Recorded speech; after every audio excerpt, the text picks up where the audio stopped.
Welcome to the deep dive. When we talk about certain plants, their reputation often just takes over, doesn't it? It really does. The conversation kind of stops before it even starts. Today, we're focusing on the coca leaf. And that phrase, well, it immediately brings up images of prohibition, conflict, drug trafficking. That's the default narrative, isn't it? Right. The easy one. And it's a narrative we really need to get past. Right. Our mission in this deep dive is to scratch beneath that very charged surface and go back centuries. We're exploring the complex, layered history of the coca leaf, focusing specifically on Colombia. To understand its foundational role, sometimes tragic in colonial history, economic shifts, and, yeah, ongoing conflict. And what's so striking, I think, is that this plant started as something sacred, vital to many indigenous cultures. Yet somehow it became fuel for colonial exploitation. Yeah. Then a symbol of, state abandonment, and finally this global illicit commodity. It's one of the most profound contradictions in modern history, really. It truly is. And, to understand why this plant carries such weight, you really have to look closely at the people who cultivate it. Okay. Our sources emphasize that the Colombian campesinado, the rural peasantry, it's not just one simple category. They actually define it as a mosaico, a mosaic. That mosaic image is powerful because when policy or, global news talks about coca farmers, they often treat them like a single group, a monolith. Exactly. But that sounds wildly inaccurate and probably counterproductive if you're trying to find actual solutions. So why is understanding this diversity so critical? Well, because the decision to grow coca and the impact that economy had, Yeah. it differed entirely based on your cultural roots, your history with the land. Right. This mosaic, it's made up of distinct groups. First, you've got the indigenous populations. They have this unbroken ancestral bond with the earth. Where coca is used ritually, medicinally. Exactly. And often sustainably.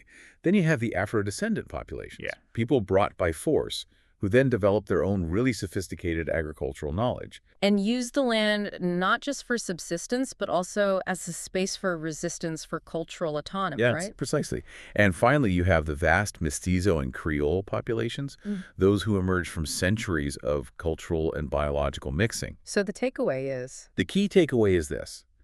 Their exposure to violence, their access to markets, their cultural relationship with the plant itself, it's all unique for each group. yeah. You just can't implement a one-size-fits-all policy on a mosaic like that. Okay, let's unpack this historical trajectory then, because the shifts in how the plant was valued, well, they're astounding. Pre-colonial, it was this valuable ritual item, medicine. Used in very specific ways, specific doses, viewed as sacred. But then colonialism takes root. And that status shifts violently. The sacred item immediately becomes a tool for labor control, exploitation. How so? The Spanish found that by paying workers in coca leaves, which helps suppress hunger, deal with altitude sickness, extreme fatigue, they could force indigenous populations to work longer, harder, in those punishing mine conditions. So it goes from sacred nourishment to literally being a colonial paycheck, a chemical incentive, basically, for extraction. Yes, it strips away all the cultural value, turns it purely into commodity for control. Wow. Precisely. And what's maybe less known is that even after independence, there was this confusing period in the early republic. Before full stigmatization. Right. Before it became totally demonized, some doctors, some academics were still looking at the plant scientifically, exploring its potential pharmaceutical uses, outside the traditional context. That juxtaposition is just incredible. Sacred, then exploitative, maybe scientific for a moment, and now criminal. So given that long, complex history, sacred use, brutal exploitation, here's where it gets really interesting.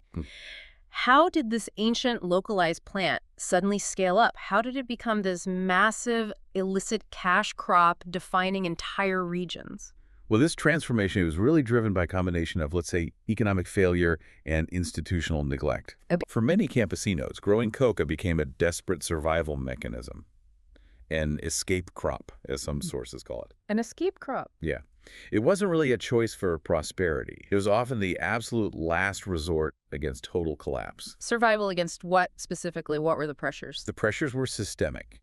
First, and this is key, you had profound state absence. Meaning the government just wasn't there. Exactly. A historical factor where the central government just failed to provide basic infrastructure, security, any kind of regulatory mechanisms in huge rural areas. So if the state isn't building roads or providing security, How does a farmer even get legal crops like corn or fruit to market, especially if they're perishable? They often couldn't. Hmm. So if you can't get legal crops out, you might turn to something small, valuable, non-perishable. That the illicit markets will actually come to you for. Exactly right. And this state neglect, it coincided with devastating economic crises. Like what? The most cited example is the dramatic, sustained fall of international coffee prices. That started around the 1980s. And coffee was huge for Colombia's rural economy. It was the backbone for generations. When that market collapsed, hundreds of thousands of farmers were left with absolutely no legal way to earn cash. Just nothing. Wow. So you combine state absence, economic collapse, you create this vacuum. A vacuum inevitably filled by pressure from armed actors. Okay. That's the third major factor. They step in where the state failed. They provided the infrastructure, the protection, the cash advances, everything the state wasn't offering. Now, there's a surprising detail in the sources about how the processing techniques spread. Yes, what's also fascinating, or perhaps disturbing, is the specific detail suggesting that external actors, maybe even including North American Peace Corps personnel back in the 1970s, introduced more efficient chemical processing techniques into some regions. Now, whether they realized the future implications or not, Probably not, you'd hope. one hopes, but that technical knowledge suddenly accelerated the industrial viability of the whole illicit trade. That's a huge leap, isn't it? From ancestral chewing to, well, chemical processing for mass production. A massive shift. So let's look at the effect on the ground. When this illicit coca economy really took root in settled areas, places where people had been subsistence farming, growing corn, yucca, plantain, did this easy money actually stabilize things? Or did it immediately destabilize rural life? Oh, profoundly destabilizing. Starting in the late 70s, accelerating rapidly, Yeah. the introduction of illicit coca created this disruptive economic boom. A boom, okay, but Right. not necessarily a good kind. No, it attracted massive influxes of transient workers, specialized workers. These were the Raspachines, right? The Yeah. loof pickers. Yes, exactly. The Raspachines. They were often rootless, impoverished outsiders drawn by the promise of quick cash. So not part of the original community structure. Not at all. They lived transient lives, harvesting leaves for days on end, and their presence just fundamentally altered the demographics, the stability of these previously quite isolated communities. A flood of transient cash and transient people. Sounds like a recipe for social and environmental disaster. What were the specific consequences of this boom? The consequences were brutal. First, an immediate increase in violence. Different groups, armed actors, smugglers, local power brokers, fighting ruthlessly for control of the production chain, the trafficking routes. And economically, did the quick cash actually help everyone? Or just those directly involved? Far from it. That's the second consequence. Staggering inflation. While coca growers had cash, everyone else, especially the indigenous farmers, the traditional mestizo farmers who stuck with legal crops, they had to buy basic things like milk, tools, medicine at drastically inflated prices. So it effectively punished them for not participating in the illicit trade. Precisely. And then, of course, there's the environmental cost. Right. Deforestation, chemicals. Exactly. Third, the environmental fallout was just immense. Widespread, brutal environmental degradation, rapid deforestation to clear land for coca fields, and then the heavy use of precursor chemicals in processing. Poisoning water supplies, I imagine. Poisoning local water supplies, devastating ecosystems.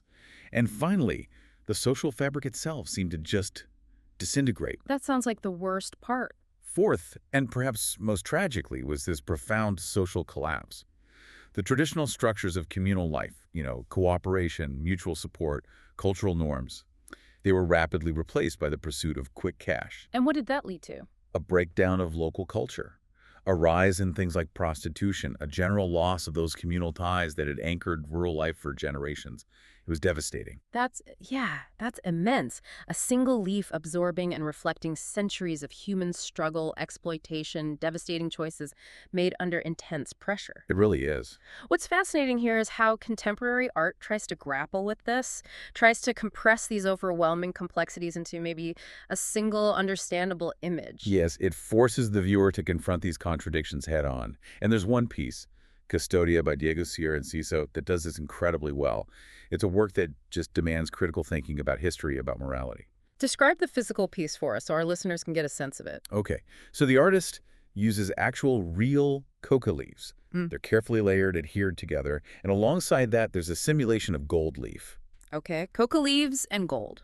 Crucially, these materials are formed into the precise, very elaborate shape of a Catholic custodia. The custodia, that's the ornate vessel they use in churches to display the consecrated host, the wafer, right? Exactly, that highly ornate vessel used for veneration. Wow. So you have these sacred ancestral leaf, the essence of indigenous ritual, really placed inside an object that represents the absolute imposition of colonial religion. That's visually shocking. It is, and the symbolism is just deeply layered. You have the ancestral sacred element, which is the leaf itself. Hmm. Then you have imposition extraction, symbolized not just by the custodia shaped the vehicle of spiritual conquest, but also by the simulated gold. Which immediately makes you think of. Massive wealth extraction, Mm. the encomienda system, the whole colonial project, And yet that same physical leaf sitting right there. is now burdened with the weight of the modern stigma. The immediate association with modern prohibition, global drug trafficking. So the piece pulls centuries of meaning sacred, colonial, criminal into one single snapshot. It completely dismantles the idea of a simple dichotomy, doesn't it? Mm. Whether you frame it as sacred versus profane or legal versus illegal, Right. it demonstrates that the leaf's meaning is entirely context-dependent. And that context is just saturated with conflict and exploitation. So what does this all mean? If we step back, try to synthesize everything we've talked about, the complexity of that mosaic of growers, the failure of the state, the devastating speed of the economic collapse, the resulting boom and bust. What's the key takeaway you want our listener to walk away with? I think the central insight, really, is that the story of the coca leaf reflects this constant, agonizing struggle within Colombia, a struggle between deep tradition and a kind of modernity imposed from the outside. It highlights the catastrophic failure of state presence, which essentially forced diverse communities, indigenous, Afro-descendant, mestizo, into these brutal survival strategies when their legal livelihoods were just wiped out. It makes it impossible to view the plant neutrally, doesn't it? Absolutely. It reinforces the idea that this single plant holds completely opposed meanings: sacred, medicinal, commodity, stigma, depending entirely on which cultural lens, which historical lens you choose to apply. And the experiences of those different communities, they faced similar problems, but maybe had differing strategies. Yes, exactly. Similar pressures, different ways of navigating them, different cultural resources to draw on.